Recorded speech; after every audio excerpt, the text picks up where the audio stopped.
Bom, agora a gente vai falar das relações interespecíficas, aquela entre indivíduos de espécies diferentes e, opa, e que são harmônicas, ou seja, são aquelas que você não vai gerar prejuízo, tudo bem? Como é que a gente vai treinar essa simbologia? Quando tem sinal de positivo, é porque alguém é beneficiado.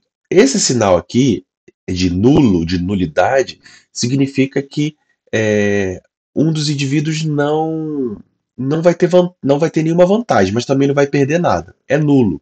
A gente vai falar que é mais zero. Pode ser? Mais zero. Um ganha e o outro não ganha nem perde.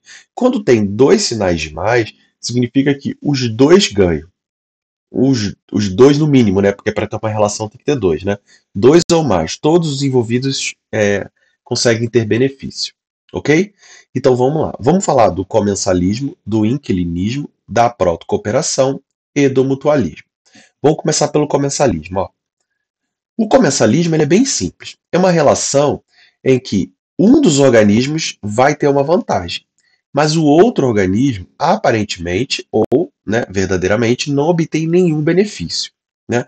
A gente bota aparentemente porque isso aqui é estudado, né, gente? Então, a princípio, você não viu ainda uma vantagem para alguns deles, beleza? Então a gente faz essa análise assim. Então não obtém nenhum benefício. Geralmente o comensal, né, ele busca por comida, beleza? Então o comensalismo está relacionado à busca por alimento. Fica atento a isso. E ele tem esse indício de um ganha e o outro não ganha nem perde. Um exemplo clássico, né, são os tubarões e as chamadas rêmoras, né?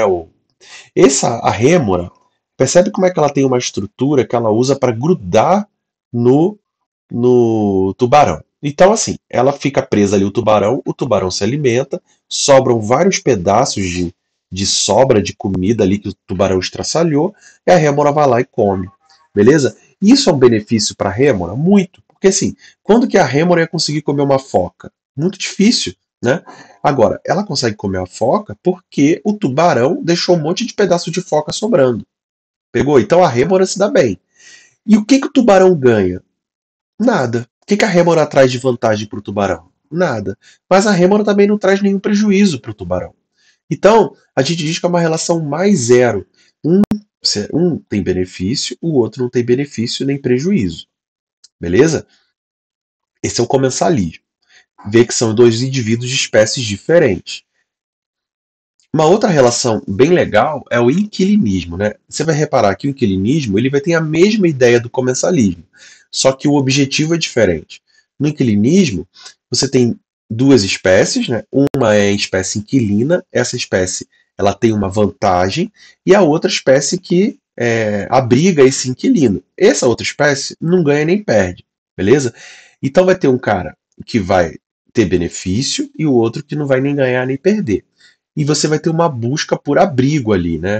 O fator principal aqui, por isso o inquilinismo, né, é a busca por abrigo. Um exemplo clássico são as samambaias aqui que ficam nos galhos das árvores. Você já deve ter visto aí várias samambaias ali. Aí você pergunta, o que essa samambaia está fazendo ali, né?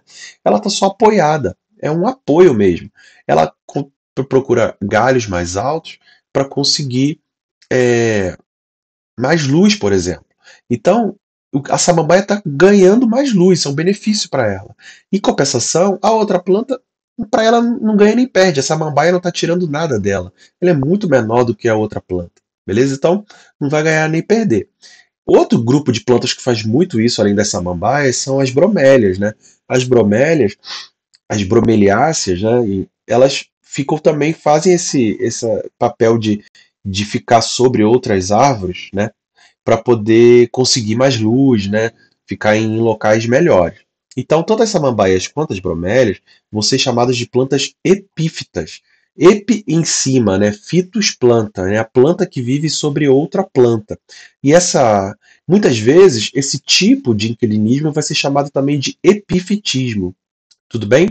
É interessante pensar que onde você vai ver muito epifitismo? Em florestas muito densas. Então, por exemplo, você vai na Mata Atlântica, né, que tem uma floresta muito fechada, é muito comum você encontrar epífitas, porque as plantas vão procurar galhos mais altos para conseguir mais luz.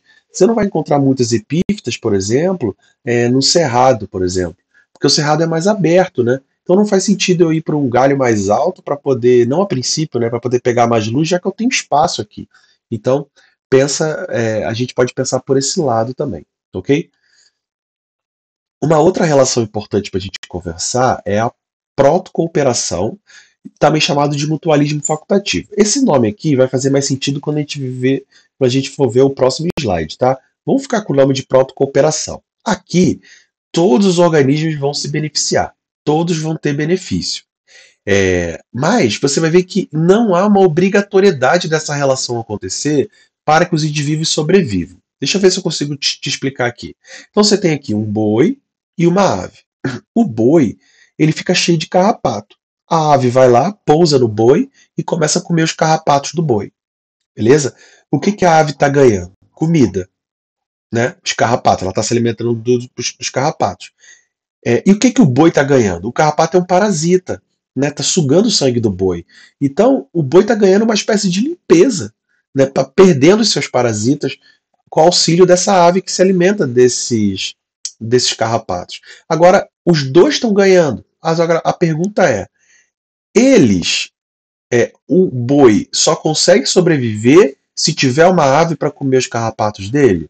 Da mesma forma, o pássaro só consegue se alimentar se tiver um boi cheio de carrapato? Não é assim, né? Claro que para o passarinho é muito melhor se alimentar de carrapatos que já estão no boi. É só ir lá, pousar e comer, do que ter que ficar procurando carrapato por aí. Pegou a ideia? Então, se houver a relação, é muito melhor. Se ela não houver, eles vão sobreviver tranquilamente. Outro exemplo aqui são os caranguejos eremitas, né? Olha o que esses caranguejinhos fazem. Eles acham conchas de moluscos vazias e entram nelas. E se eles protegem o abdômen deles, né? Ficam protegidos. Mas a relação de protocooperação não está aqui. Geralmente, eles, em cima dessas conchas vazias, podem ter uma anêmona. Quem viu o Nemo aí, né? A anêmona é aquele bichinho que fica céssio, né? Ele é céssio, ele vive parado, né? E ele tem tentáculos urticantes, né? Porque ele é um parente da água-viva, né? Queima, né? Que a gente fala, né? Entre aspas. E aí, o que a anêmona ganha ficando em cima de uma concha carregada por um caranguejo? Ela ganha mobilidade e, com isso, a maior chance dela de conseguir comida do que se ela ficar parada, porque normalmente a anêmona ficaria parada e a comida viria até ela. Agora, se ela sai andando por aí, ela pode aumentar a chance de se alimentar. E o que o caranguejo ganha? Ele ganha proteção, porque esses tentáculos são urticantes. E aí essa relação, essa proteção dada pela anêmona, garante a ele ali uma maior chance de sobrevivência. Então, é bom para os dois que eles façam essa relação? Sim, mas ela não é obrigatória. Ok? Então eu não dependo disso para minha sobrevivência, mas se tiver é melhor. Essa é a protocooperação. O mutualismo, ele é diferente. No mutualismo, todos os indivíduos vão se beneficiar, porém, eu dependo disso para sobreviver.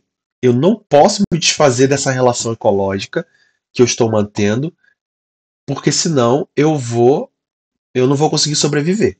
Exemplo clássico. Os cupins se alimentam de madeira. Beleza? Essa madeira é rica em celulose.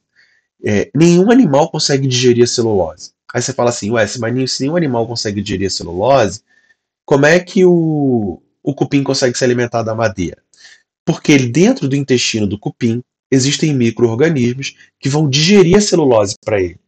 Claro que esses micro-organismos não fazem isso de graça, eles acabam se alimentando dessa celulose. Só que sobra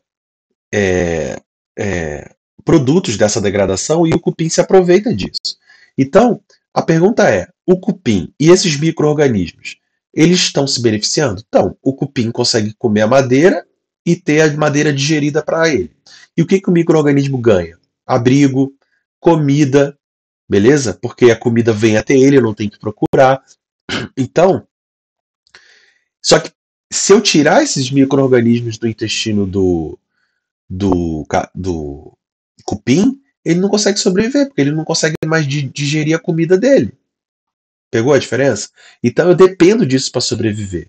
Outra relação importante são os líquens. Você já deve ter visto em árvore aí, né? Os líquens geralmente são verdes, vermelhos, esbranquiçados, né? E são associações entre algas e fungos, né? Essa cor que você vê aqui é dado pelas algas que estão naquela relação. O que as algas ganham se juntando com os fungos? Elas ganham, provavelmente, maior chance de conseguir água e sais minerais. Beleza? Enquanto que, o que o fungo ganha? O fungo ganha os açúcares da fotossíntese que as algas fizeram.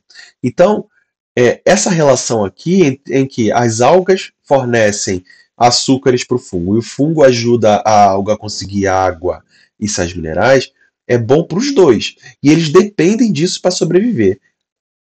Se eu largasse essas algas e os fungos sozinhos aqui nesse ambiente, eles provavelmente não conseguiriam sobreviver sozinhos, mas juntos conseguem. Então isso é o chamado mutualismo. Um exemplo de mutualismo, por exemplo, é você e as nossas bactérias intestinais aí, que vivem no nosso intestino e nós dependemos dela. A galera chama de flora intestinal. Não é flora coisa nenhuma, né, gente? Flora é para flor, planta. E micro-organismo como bactéria não é planta. Então a gente vai falar da nossa microbiota intestinal, beleza? É a mesma coisa do cupim. Então, eu preciso dessa relação, ela é indispensável para a nossa sobrevivência. Esse é o mutualismo. Pegou porque que a gente chama a protocooperação de mutualismo facultativo? Porque eu dependo, é bom que eu tenha relação, mas eu não dependo dela para minha sobrevivência. Por isso que é facultativo. Posso fazer ou não. Beleza? Tudo bem até aqui, gente? Então, belezinha. Então, no próximo vídeo, a gente vai falar das relações interespecíficas desarmônicas. Beleza? Até lá!